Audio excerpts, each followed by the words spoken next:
Students are members of a diverse organization and diverse community.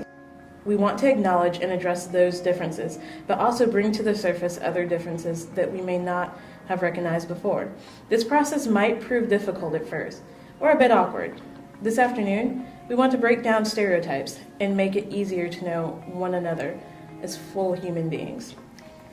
I would like everyone to gather in the center of the room in one line. I will call out specific categories, labels, descriptions. I will ask all of those who fit the description to walk to the front of the line, face the group, and take a moment. When I say thank you, you may step back into the line. Over the next half hour or so, we will share some of our experiences and vulnerabilities with one another. If you have low self-esteem, step forward. If you would like to lose 10 pounds or more, step forward. If you feel lonely, step forward. If you feel physically unattractive, step forward. If at least one of your parents have died, step forward.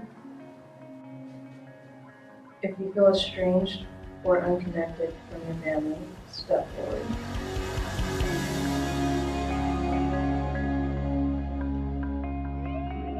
So I think in America, it kind of is part of our culture to kind of mask how we feel inside. In fact, one little exercise I like to do sometimes with students in counseling is to have them draw a picture of the external self and a picture of their internal self. So they'll draw a picture of how other people see them and how they interact with other people, but what the real inside is like, and it's often very different.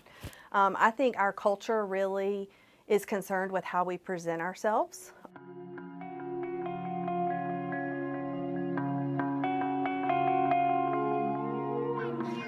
There definitely were some.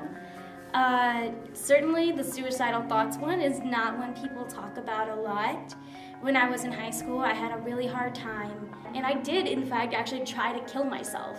So that's definitely was like a hard one, just to step forward and to be honest about. I think just to open that up. Low self-esteem. That's something that I need to work on. I always compare myself to others, which is really hard. It's really hard coming to Raleigh, like being around people that are so great, and then like realizing that I feel like I'm not that good at stuff, so that sucks. One question that always gets me is like, step forward if you've ever had suicidal thoughts. Because one time I did this activity and like every single person stepped in, and it just like kind of blew my mind. Like, what if everybody like acted on those thoughts? You know, like nobody would be here right now doing this activity, and that just kind of always makes me think about life and stuff you don't know about people.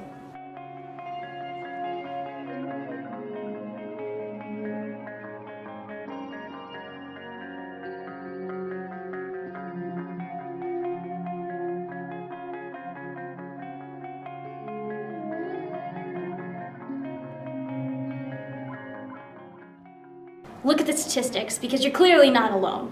Some of those questions have stigmas that they shouldn't, and that like having the stigma there makes it harder for people to talk about really important issues. Like, for example, if you had suicidal thoughts, if you thought about your sexual orientation, wondered about those things that maybe have some taboos, that you don't feel comfortable talking about them, maybe that's putting you at a disadvantage and you can't realize your full self.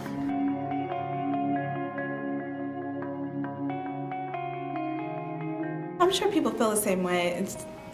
I just don't talk about it, so I don't really know. I don't know how other people are feeling, or sometimes I feel like that if I have a friend that's feeling that way, I need to be the strong person. So I push my feelings aside and put it on the back burner to take care of someone else.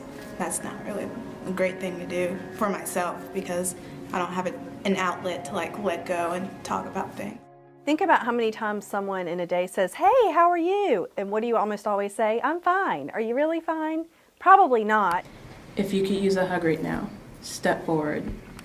The most important thing to do is to seek support, and that can either be professional support, like through a counselor at the college, or an outpatient therapist off campus, but it can also certainly just be natural support. We call natural support just peers or family or people that are just in your life that you are willing to take the risk to trust. And then our support group is to make a community on campus for students who are grieving the illness or loss of loved ones. The support group just gives people that community feeling to where they know that they're not alone in their grief. I really like the idea of having this type of community on campus because we didn't have anything like it.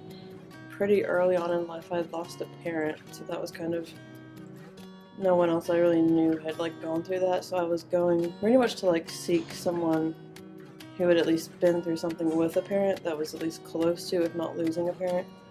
So that was my motivation to go a lot of the time.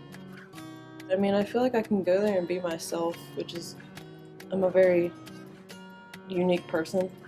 So, and they know that and they accept that 1,000%, which I really appreciate. So that's pretty cool. It really usually just takes one person who's willing to risk being vulnerable and open up. And then others are able to realize, wow, actually, I feel that way too, and I thought I was the only one that felt that way. And that can be a really healing experience to learn that someone else really does understand.